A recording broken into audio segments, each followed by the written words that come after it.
Hey everybody, back again with you to do another video on AR-15 upgrade. This will be the second video of a series that I'll be doing on this particular weapon, which is a Smith & Wesson M&P15T or tactical.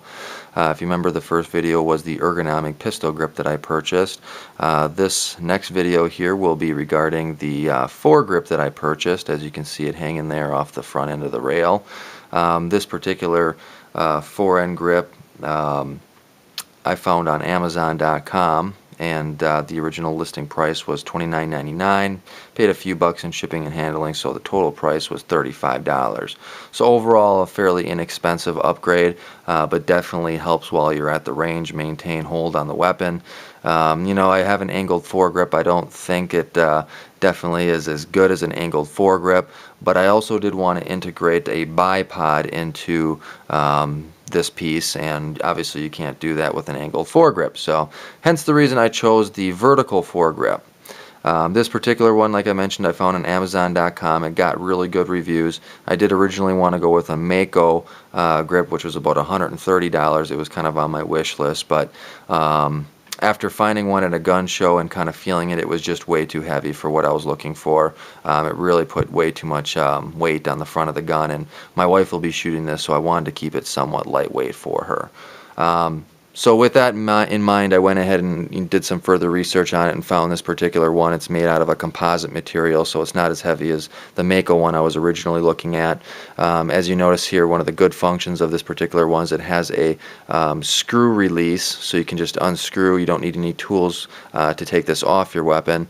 That's a real handy function for if you need to store it in your gun bag or your case or anything, as my case right now isn't currently large enough to hold this on there, so I can easily take it off. The rails will fit any standard Picatinny or Weaver rail system. That's a fairly thick piece of plastic composite material there, so I don't think it's going to break or come apart. While I was at the range, and I put about 120 rounds through the gun with this on it, and it didn't come loose, didn't have any play to it, so I'm fairly confident. So it's pretty well made. I'm not going to have any issues with it. One of the nice things about this particular one that some of the other models I was looking at didn't have is the side rail, as you can see there, where you can hang a flashlight or another laser system or whatever else you want to put on there. But it's handy to have that extra rail there, so you can keep your handguard covers like mine on there, and keep your rail and accessory kind of lower on the gun. The other nice thing about this particular model is it does have the release bipod, which I definitely wanted to have in my foregrip. As you can see, it's got a quick release there. The button is right up here where your thumb would normally be, so that's kind of a handy spot for it.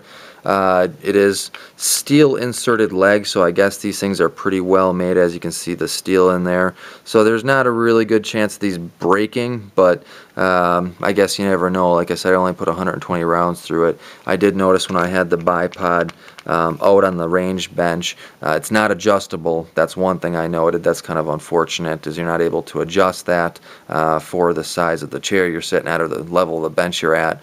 But it does have a lot of play there, and I'm sure that has something to do with trying to manage the recoil so they don't break while you shoot. But it does kind of throw you off target as you're shooting, because it does bounce around quite a bit on the table. But overall, as a quick deployment, lightweight bipod foregrip accessory for $35, I think it was, like I said, this is a really good option. It really felt well in my hand. It gave me a good grip on the front of the gun, more so than not having one.